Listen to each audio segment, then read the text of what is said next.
மணல் வியாபாரத்தை தாண்டி தமிழக அரசினுடைய நெடுஞ்சாலைத்துறையில் ராமமோகன் ராவ் மற்றும் சேகர் ரெட்டியின் கூட்டாளிகள் ஒப்பந்தங்களை பெற்றுள்ளதாக தகவல் வெளியாகியிருக்கிறது. சேகர் ரெட்டியின் கூட்டாளிகள் இதில் பல்வேறு முறைகேடுகள் செய்துள்ளதற்கான ஆதாரங்களும் கிடைத்துள்ளன. இது குறித்த பிரத்யேகமான தொகுப்பை இப்போது பார்க்கலாம்.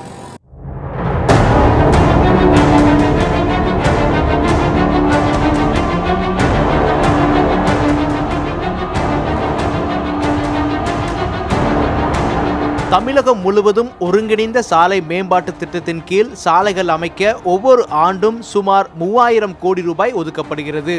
2009ஆம் ஆண்டு ஜூன் மாதம் அரசு பிறப்பித்த ஆணைப்படி எப்போதெல்லாம் மூலப்பொருட்களின் விலை குறைகிறதோ அப்போது அதற்கேற்றால் போல் தொகையை அரசு பொறியாளர்கள் விடுவிக்க வேண்டும்.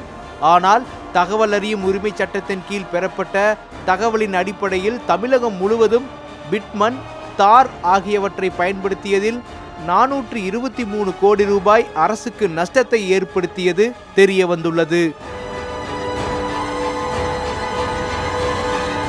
சுமார் 600 கோடி ரூபாய் வரைக்கும் முறைகேடு நடந்திருக்கலாம் என்ற சந்தேகத்தை வலுவாக ஆதாரங்கள் தெரிவிக்கின்றன.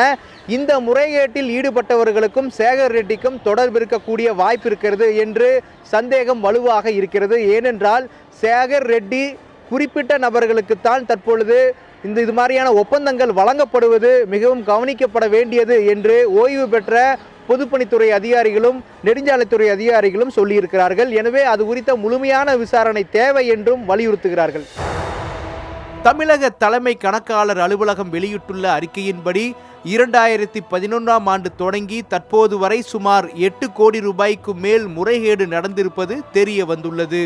தமிழகம் முழுவதும் மொத்தம் 800 கோடி ரூபாய் வரைக்கும் இந்த முறைகேடு நடந்திருக்கலாம் என சொல்லப்படுகிறது. ஆனால் இந்த முறைகேடு குறித்து பலமுறை புகார் கொடுத்தும் எந்த நடவடிக்கையும் இல்லை என்கிறார் லஞ்ச ஒழிப்பு செயற்பாட்டாளர் பாலாஜி.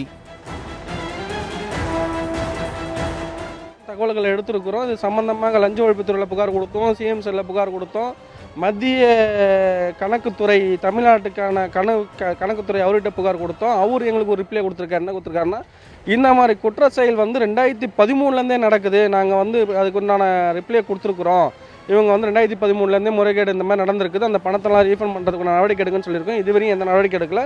2016 வரையுமே கொடுத்துருக்கன்ற ஆதாரமும் எங்களுக்கு அவர் ஆர்டிஐயில் கேட்டதுக்கு கொடுத்துருக்கிறார்.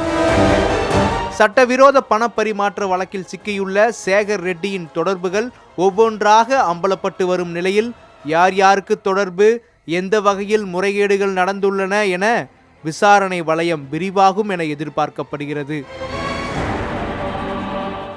தமிழகம் முழுவதும் உள்ள மணல் குவாரிகளில் தற்பொழுது கான்ட்ராக்ட் பணியை முழுமையாக சேகர் ரெட்டி தொடர்புடைய ஆட்கள் தான் எடுத்து செய்து வருவது விசாரணையில் தெரிய வந்திருக்கிறது. சேகர் ரெட்டியினுடைய தொடர்பு இருக்கக்கூடிய கூட்டாளிகளை சிபிஐ போலீசார் விசாரணை நடத்தி கைது செய்திருக்கிறார்கள்.